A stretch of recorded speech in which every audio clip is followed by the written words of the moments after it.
Bom dia, crianças! Tudo bem com vocês? Hoje é quarta-feira, dia 11 de agosto de 2021. E hoje, nós iremos iniciar com língua portuguesa com mais uma lenda. E a lenda é o Curupira. Então, nós vamos ver um pouquinho sobre esse personagem folclórico, da nossa diversidade cultural. Tá bom? Então vamos lá, a professora vai iniciar a nossa aula com a leitura, tá? Então, olha, leia o texto com atenção e faça cópia no caderno. A professora vai subir um pouco a telinha para vocês acompanhar a leitura junto com a professora, tá bom? No fundo das matas, bem longe das cidades e das aldeias, quando soam gritos longos e estridentes, é o Curupira que se aproxima. O melhor que se faz é sair dali correndo. O Curupira é um anão de cabelos vermelhos, dentes verdes e com os pés virados para trás. Para os índios, ele é o demônio da floresta. Corre atrás deles, enfurecido para bater e até mesmo matar. Para se protegerem, quando se afastam de suas aldeias, os índios deixam pelo caminho penas de aves, abanadores e flechas. O Curupira é o protetor das árvores e dos animais. Batendo nos troncos das árvores como se fossem tambores, testa a resistência delas quando ameaça cair uma tempestade. Ele odeia os homens que caçam e destroem as matas. Por isso, gosta de deixar os caçadores perdidos dentro da floresta. Quem vê o Curupira perde totalmente o rumo, não sabe mais achar o caminho de volta. Para atrair suas vítimas, o Curupira, às vezes, chama as pessoas com gritos que imitam a voz humana. As histórias do Curupira são contadas em todo o Brasil. Em algumas regiões, ele tem o nome de caipora ou capora e aparece frequentemente montado em um porco do mato. Então tá aí para vocês mais uma lenda do nosso folclore brasileiro, tá? Então agora, pessoal, nós vamos fazer uma reflexão sobre a leitura que nós acabamos de fazer. E eu vou subir aqui um pouquinho para a gente ir para o estudo do texto, que é o mesmo que uma interpretação, uma reflexão sobre o que o texto quer nos dizer, o que ele quer nos passar, quais são os pontos mais importantes da nossa leitura, tá bom? Então vamos lá. Como é o Curupira? Então, nós vamos, voltar lá no texto, fazer a leitura novamente e nós vamos responder a resposta. A primeira, a professora estará fazendo com vocês, tá bom? Então, como é o Curupira? É um anão de cabelos vermelhos, dentes verdes e tem os pés voltados para trás. Tá? Então, esta é a resposta da questão 1. As demais, vocês vão fazer em casa e depois vão me enviar as fotos para a professora fazer a correção, tá? Então, vamos para a segunda. O que o Curupira faz com os caçadores?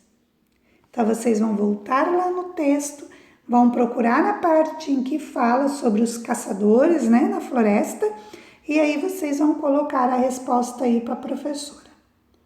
Vou subir mais um pouquinho. 3. O que o Curupira faz para atrair suas vítimas? Então, o que ele faz na floresta que ele acaba atraindo as vítimas, os caçadores, para perto dele? 4. Que outros nomes o Curupira tem em outras regiões do Brasil? Também vocês deverão procurar no texto e dar a resposta. Não precisa ser copiado do texto a resposta. Vocês podem colocar com as palavras de vocês, tá bom? O que vocês entenderam, o que vocês perceberam, o que vocês encontraram no texto, tá? Então agora nós vamos subir um pouquinho, vamos para 5. Assinale somente a alternativa correta. Esta questão, ela é alternativa, então vocês deverão fazer um X na resposta na alternativa correta. A. Na floresta, que sinais anunciam que o Curupira está chegando? Gritos longos e estridentes? Árvores destruídas no caminho? Rastros de porco do mato? Os sons de tempestades?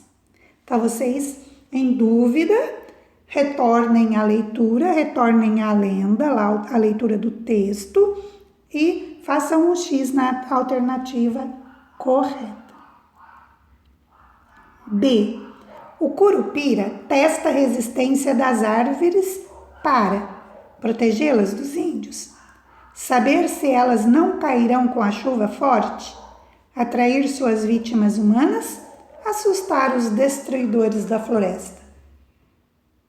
Como que ele testa e para que ele testa a resistência das árvores?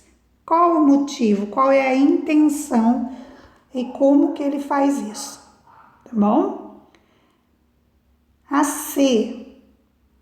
A história do Curupira é sobre um demônio que assusta os animais da floresta, índio que usa abanadores e flechas, homem que se perde na mata e fica apavorado, ou um anão que protege as árvores e os animais. O Curupira vive em aldeias, cidades, matas ou troncos? Qual é o lugar que o Curupira vive? As pessoas têm medo porque o Curupira persegue quem destrói a natureza, toca tambores escondido durante a noite, protege as árvores das tempestades, ataca os animais selvagens e perigosos da mata. Por que as pessoas têm medo do Curupira? E o último, no texto, a palavra enfurecido significa apressado, desajeitado, furioso, barulhento. Então, qual dessas alternativas aí estão corretas? Terminando aí a nossa interpretação, nós vamos então agora trabalhar com um livro didático. E como a professora havia dito, nós estamos fazendo aí na semana passada já uma revisão de conteúdo, uma retomada. Então, o que vocês deverão fazer aí no livro? Após estudarmos textos expositivos, que são os textos que são publicados em livros, em revistas, especializadas em determinados assuntos, em diferentes assuntos, façam a leitura do texto com a descrição de 2 animais da página 119 e em seguida responda as questões da página 120 do livro. Então a professora colocou aqui o livro para a gente saber, qual é a leitura. Então vocês deverão fazer esta leitura, O Dragão ou o Unicórnio, tá? E depois, vou subir mais um pouquinho, como é uma retomada, não há necessidade de eu fazer a leitura com vocês, tá bom? Então aqui, olha, a professora vai dar a resposta para vocês, tá bom? Então lá, número 1, explique com suas palavras a expressão destacada. O dragão é do tamanho de um edifício. Então, essa expressão, tamanho de um edifício, o que quer dizer? Então a resposta aqui, pessoal, seria que o dragão é muito alto, ele é muito grande, né? Muito comprido, tá? Na 2, vocês deveriam reler a apresentação da onça que consta no texto, Esperteza da Dona Onça, e responder a questão A e B. Então a questão A ficou assim: o que há de semelhante entre o texto da onça, da leitura 1, e o texto que apresenta o dragão e o unicórnio? Então a resposta aqui seria que os textos descrevem os animais e mostram suas características físicas, tá bom? E a B, quais são as diferenças entre os animais descritos nos textos? Então a resposta aqui correta seria: a onça é um animal real e o dragão e o unicórnio são animais imaginários, tá bom? E por último aí em língua portuguesa, a 3, relacione as colunas. A, texto da onça, mundo da imaginação ou mundo da ciência? Então, o correto ali é a 2, mundo da ciência. A B, texto do unicórnio, e a C, texto do dragão, vocês deverão aí ligar, relacionar com a 1, o mundo da imaginação. Tá ok, pessoal? E assim a gente termina a disciplina de língua portuguesa e vamos para a disciplina de ciências, tá? Que também hoje nós utilizaremos aí o livro didático, tá? Dando sequência aí aos nossos estudos, né? Então leia com atenção o texto, os seres decompositores da página 34. Em seguida, responda no livro as questões 1 e 2 nas páginas 34 e 35. Então, a professora colocou aqui para vocês, né, os seres decompositores. Então, nós vamos aprender um pouquinho. Nós vimos aí os consumidores, os produtores e agora nós vamos ver um pouquinho sobre os decompositores. Você já deve ter percebido que os restos dos seres vivos, corpos, folhas, frutos, galhos, não permanecem no ambiente para sempre. Esses restos sofrem decomposição. O que é a decomposição? Eles apodrecem e somem, se desintegram em contato ao meio ambiente, tá bom? Então, observe esse processo em uma amora. Então, a primeira aqui, observe o ponto claro na fruta. Ele indica a presença de fungos decompositores. Então, sabe quando a mamãe compra aquele moranguinho e já tem um pedacinho dele que já tá de uma corzinha diferente, uma coloração diferente, ele tá mais molinho ali, parece até que tem um bolorzinho nele, significa que ali já existe alguns fungos. E os fungos continuam se alimentando da matéria orgânica morta e se multiplicam. Porque a fruta, quando você tira ela do pé, que você colhe ela passa a ser ali uma matéria morta. Com o tempo, ela vai se decompor, ela vai se estragar, ela vai apodrecer. Após alguns dias, a fruta está completamente podre. Então, olha, no processo de decomposição, a matéria orgânica é usada como alimento por seres decompositores, que são várias espécies de fungos e bactérias. Então, lembra que a professora disse que os decompositores são os fungos e as bactérias que se alimentam de material morto, tá? Dos seres, né? De tudo que tem na terra, que ser vivo, que morre, tá bom? Então, Quero dizer aqui que a Lídia, né, a nossa aluna Lídia, a nossa colega de sala, ela fez uma experiência parecida com a amora, mas ela utilizou a maçã e ela pôde observar esse processo aí de decomposição, tá? Então foi muito importante, eu agradeço a Lídia por ter topado fazer esse experimento, tá? E aí ela pôde ver na prática como funciona esse processo aí de decomposição e quem são aí os decompositores, tá bom? Então, continuando a nossa leitura, eu vou subir aqui um pouquinho e a gente vai continuar aí, tá? Os seres decompositores desempenham um importante papel nas cadeias alimentares. Os restos dos seres vivos, ao servirem de alimento para os decompositores, são transformados e liberam seus nutrientes minerais. Esses nutrientes minerais são devolvidos ao ambiente e voltam a ficar disponíveis para as plantas. Isso permite que a cadeia alimentar continue. As plantas servirão de alimento aos animais herbívoros, os animais herbívoros servirão de alimento aos animais carnívoros e assim por diante. Então, assim, ó, pessoal, com essa experiência nós podemos observar a importância dessa decomposição dos seres mortos, da matéria morta.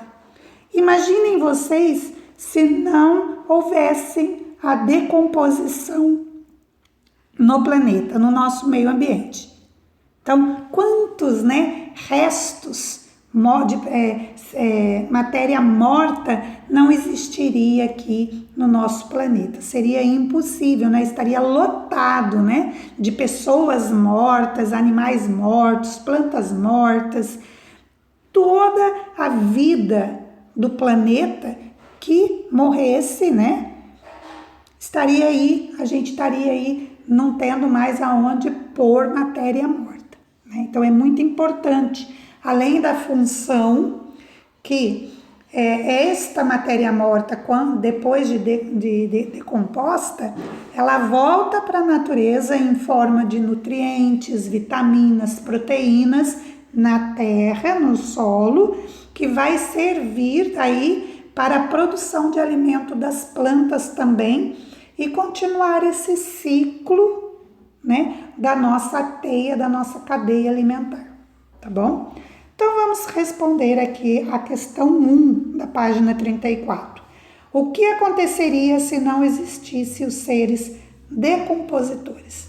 Então agora eu gostaria que vocês fizessem uma reflexão, pensassem um pouquinho, imaginassem o planeta sem a existência desses seres tão importantes que são os seres aí decompositores, sem a existência dos fungos, das bactérias para decompor aí a matéria morta, tá bom? Bom, terminando a página 34, nós vamos para a página 35 do livro de ciências. Em nossas casas, muitas vezes podemos observar a ação dos seres decompositores. Então, vocês observem aqui, relacionem as fotografias com a ação dos seres decompositores. Então, o que está acontecendo aqui, olha? Vocês observaram as duas imagens, um pão com bolor e frutas com bolor. Então, o que está acontecendo aqui? Por que acontece isso? Vocês já devem, a mamãe já devem ter comprado algum pão de forma no supermercado e após estar guardado alguns dias, quando você vai pegar, você precisa olhar, observar se não tem esses pontinhos verdes aqui, que são os fungos, que é o chamado bolor, que ali já mostra, já dá pra gente ver visualmente que existe ali uma colônia de fungos e bactérias que já está se alimentando daquele alimento que está se decompondo, está se estragando, está apodrecendo, tá? B. Então, vocês vão responder aqui, vocês vão relacionar a ação dos seres decompositores aqui. O que está acontecendo ali? Na B, na opinião do grupo, tem como evitar o apodrecimento de alimentos? Explique. Então, vocês vão aí responder com as palavras de vocês se há como evitar ou retardar o apodrecimento dos alimentos. Deixa eu subir aqui mais um pouquinho e nós vamos para saiba que. Entre os principais seres decompositores estão diversas espécies de bactérias e de fungos. As bactérias e muitos fungos são microscópicos. Há também fungos que podem ser vistos a olho nu, como os cogumelos e as orelhas de pau, que são aqui na imagem aqui, que vocês estão vendo quando a madeira está apodrecendo. Então eles começam a se multiplicar na madeira. Alguns animais, como as baratas, alimentam-se de matéria orgânica morta e, com isso, facilitam a decomposição. As baratas silvestres, ou seja, aquelas que vivem nas matas, alimentam-se de folhas mortas e excrementos de animais. Então, o que são excrementos? São fezes, tá bom? Então, olha lá, as baratas também têm aí um importante papel, né, nessa cadeia alimentar aí, tá bom? Pessoal, por hoje é só, né? Vocês deverão então responder em ciências a questão 1 e 2 da página 34 e 35 e a nossa aula sim está assim encerrando nesta quarta-feira. Espero que todos tenham gostado da aula, que tenham aprendido um pouquinho mais sobre os seres decompositores, né? Amanhã, quinta-feira, teremos nossa aula síncrona novamente. Espero poder aí ter a presença de todos os alunos do quarto ano A, né, nesta aula que é muito importante para vocês, tá bom? Fiquem com Deus, um beijo no coração de cada um e até a nossa próxima aula, se Deus assim nos permitir. Tchau, meus amores, e estarei online também para vocês, em caso se houver aí alguma dúvida, tá bom? Beijo no coração de todos e até amanhã, se Deus quiser.